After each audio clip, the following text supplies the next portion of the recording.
My name is Channing. My name is Mackenzie. And we are the founders of EVAmore, the streamlined solution to book first-class entertainment for events.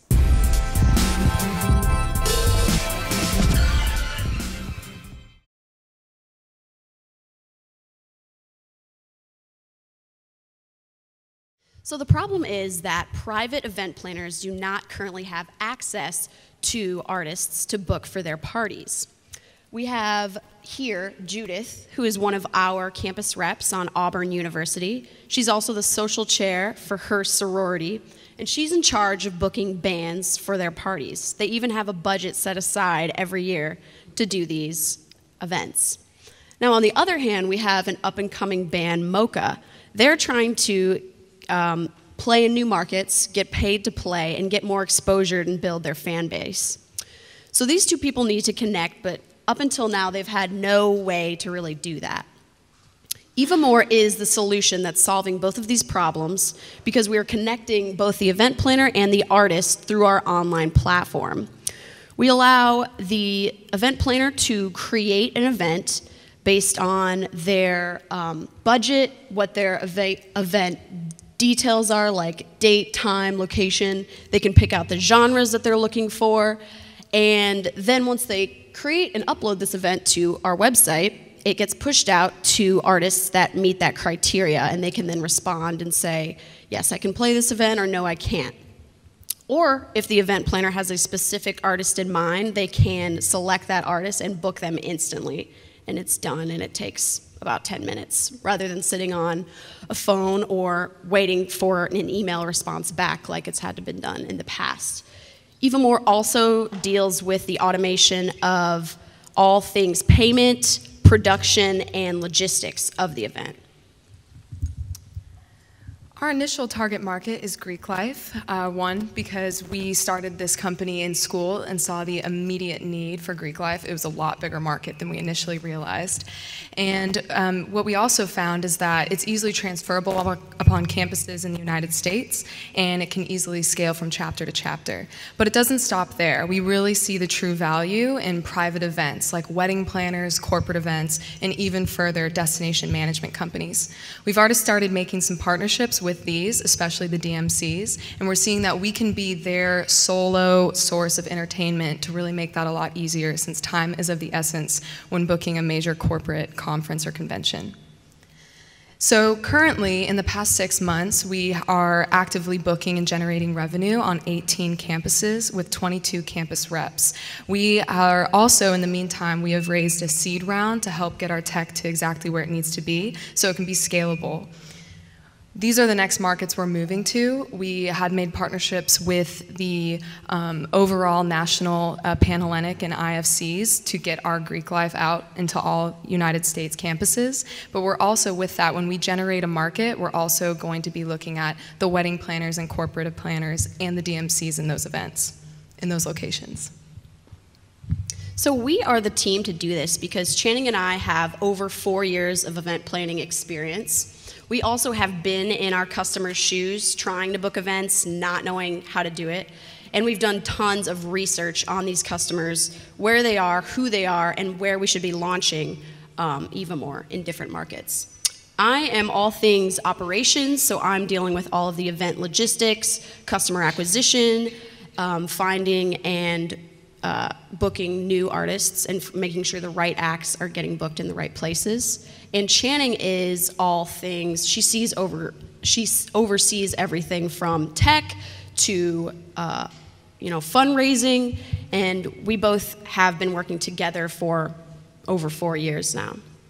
We also have Michael Dukes, our creative director, who has branded everything from Jack Daniels to Army National Guard, and Miles Hayes, who helps us with marketing and graphics. And he was a former music booking agent, so he has allowed us to make partnerships with the booking agencies here in town.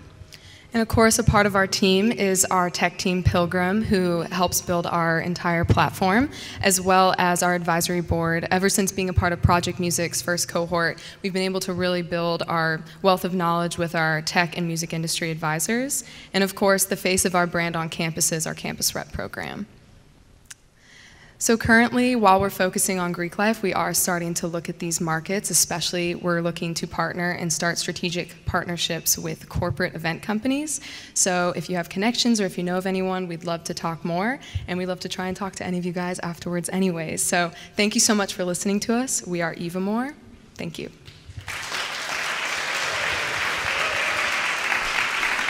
Good. I'd like to invite our panelists back up real quick. So our panelists, and we'll have Lindsay introduce herself here in a sec, but they're going to have a couple questions for you all, and we will go from there.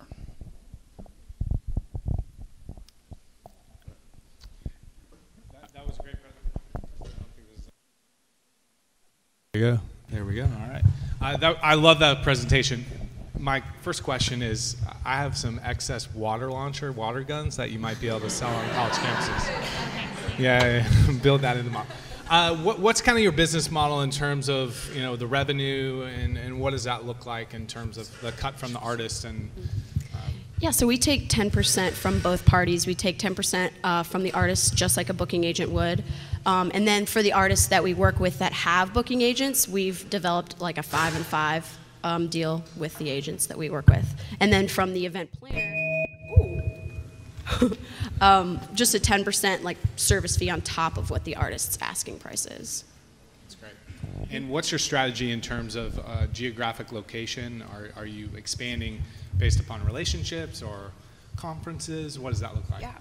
So it really started with us, working from bottom to top with these organizations. We developed our campus reps just through the network, and then it just started growing and growing. We've learned so much over the past 6 months about, what that program needs to look like. But to answer your question, we've started going to the IFC conferences, Pan-Hellenic, and also, all of the event planning conferences as well, just trying to be there, but really focusing on our network of the kids on campuses.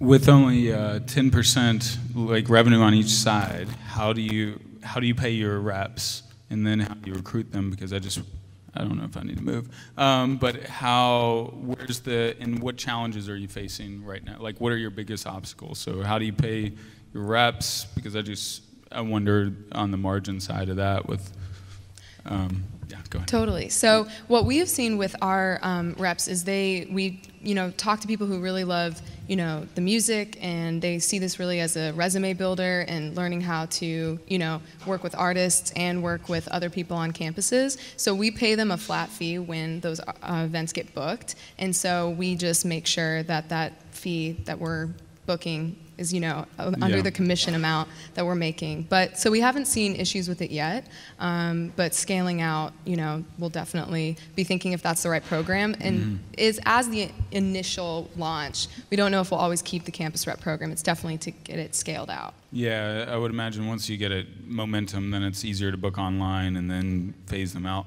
Exactly. What are the competitors right now? What are they like? What's happening in that landscape? And by the way, I loved it as well, and I liked your clear, clean, crisp presentation of what the idea is too. Awesome. So as far as competition goes, we really thought that just booking agents alone would kind of be competitors, but we've been able to show us as a service to them rather than as us fighting for the same events. Because we only do private events, we aren't really stepping on each other's toes. But as far as direct competitors go, there are some that are booking things that are other than just music. So there's a competitor of ours that would book a clown for your kid's birthday party, or so it's automated booking, but it's not necessarily music. Or they do book music, but they don't focus on the quality of the music. So we do vet our artists and make sure that whoever's booking knows what they're getting into, and that we can provide a reliable artist.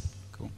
Great. I just had a quick question. You mentioned the logistics side. How involved are you guys with the logistics side? So if I hire you or hire a band through your site, does it come with equipment and microphones and somebody to run the soundboard, or are we responsible for that? How does that work? Yeah, so we can determine exactly what you need just on the event that you're filling out online. So if you do need production, and we can also kind of filter that out by the budget. If it is a smaller budget event, usually you don't need stage, lighting, sound, gear. But if it is, 10 grand and up, those are a little bit more, that's where we have to work a little bit more closely with the person who's booking and make sure that that all is provided. What is the largest event you've executed attendance-wise? 5 grand, or I'm thinking money, 5,000 people, I'd say. Great, thank you. Yeah. Money on the brain. The biggest obstacle to success? Like you're the entrepreneur, you're in it every day. By the way, I think it's awesome that 2 women are starting a business. Thank you. Yeah, it's tough. But what's the biggest obstacle that you guys have had to overcome? Honestly, it's a little emotional, but I mean, we started this, as sophomores and have really just made mistakes, money-wise, we made every mistake, tech, software, everything. And so I think really the biggest obstacle is at the end of the day, we know we can do it, and we're gonna, be each other's partner and get through it. But there's those days that are just tough. And we just, we work past it and thank God for advisors, and the people surrounding you. But that is the biggest obstacle, I mean, I really feel what you guys were saying earlier. It's just you get through it, you work through it, and I don't know, that's definitely what's on my mind right now. But yeah. Cool. Want more secrets from inside the minds of entrepreneurs and innovators around the world? Subscribe to our YouTube channel here and click the link below. We'll send you our best interviews and strategies for growing your business.